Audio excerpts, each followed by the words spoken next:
La chronique juridique, une présentation de Ratel, avocats et notaires, un cabinet reconnu pour la qualité de ses services, l'originalité de ses solutions préconisées et surtout le talent de ses plaideurs, et ce, depuis maintenant 50 ans. La chronique juridique qu'on a le plaisir d'accueillir maintenant, d'ajouter dans l'émission du matin, dans les 100 000 matins avec les gens de chez Ratel, avocats et notaires. Donc, tous les lundis matins, 8h35. Et pour partir, on a le plaisir d'avoir au bout du fil Maître Jean-François Lambert. Bon matin, Monsieur Lambert. Bon matin. Comment allez-vous? Très bien. On va parler évidemment de la COVID-19. On va parler ce matin de l'impact de cette pandémie au Québec sur le système judiciaire, la suspension des délais notamment. Oui, effectivement, je trouvais ça important d'informer la population que de la mise en place par le ministère de la Justice de la suspension des délais.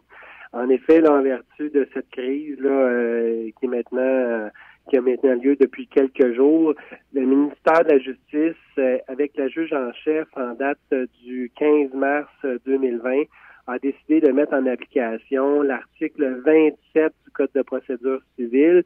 Je vais vous le résumer, là. En fait, l'article 27 mentionne que lorsqu'un état d'urgence est déclaré par le gouvernement ou qu'une situation rend impossible, en fait, le respect des règles du Code ou l'utilisation de moyens de communication, elle peut suspendre ou prolonger les délais. Et donc, ce qui a été annoncé par la ministre de la Justice et la juge en chef en date du 15 mars 2020, cet arrêté ministériel a été renouvelé encore à nouveau et sera fort probablement renouvelé pendant la crise actuelle. Et donc, ça va toucher quel genre de délai? Un exemple? En fait, je vais vous donner deux exemples. Okay. Dans un cas précis, dans un dossier en responsabilité civile. Je vous donne les faits rapides. En date du 20 mars 2017, vous avez fait une chute dans l'escalier de votre voisin. Donc, après vérification, il s'avère que l'escalier n'était pas conforme, non sécuritaire. Donc, vous avez une cause, exemple, il n'y avait pas de rampe, vous avez une cause en responsabilité civile. Le Code civil vous dit, vous avez 3 ans pour poursuivre cette personne-là, donc déposer une demande judiciaire. Donc, alors bien des gens disent, voici, on a envoyé la mise en demeure, exemple, en juin 2017, mais vous n'avez toujours pas déposé une procédure judiciaire. Évidemment, vous êtes à la limite, là. On est, là, exemple, le 20 mars 2020, c'est le délai de prescription, on appelle, le délai de déchéance.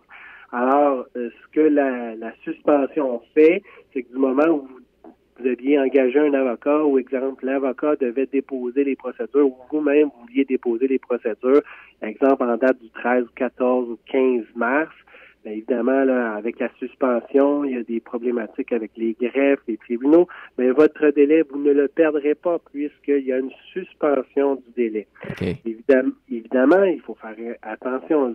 Cette suspension-là sera faite pour une période de temps. Donc, advenant le cas où le système judiciaire recommence, ça sera la durée de temps. Exemple, si le délai est suspendu 30 jours, vous allez avoir 30 jours additionnels.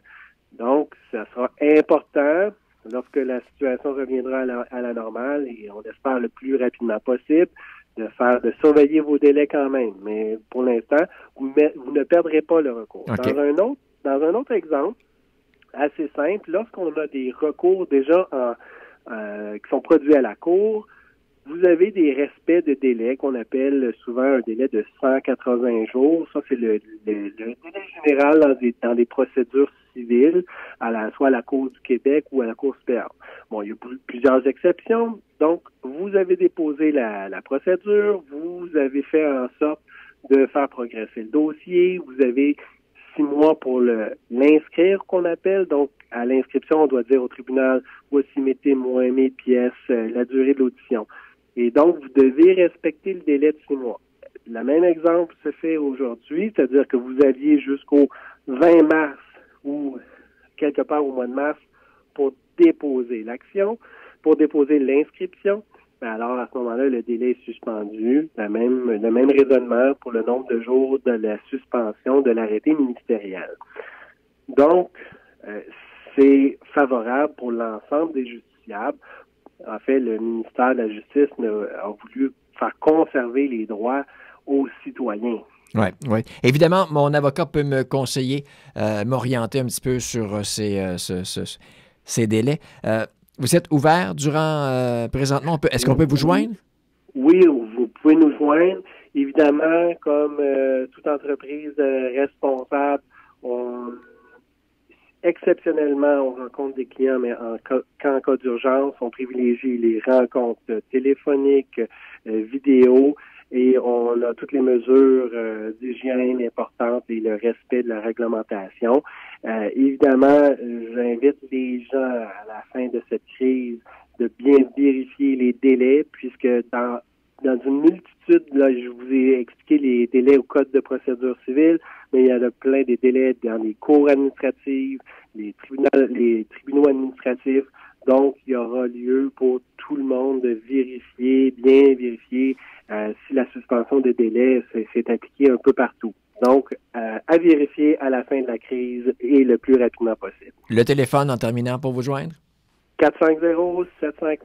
450-759-5151. Maître Jean-François Lambert de chez Ratel, avocat et notaire. Un gros merci. À la semaine prochaine. Merci. Au revoir. Au revoir. La chronique juridique vous a été présentée par Ratel, avocat et notaire. Conseiller, négociateur, plaideur, médiateur. Un seul appel pourrait vous éviter bien des soucis. 450-759-5151.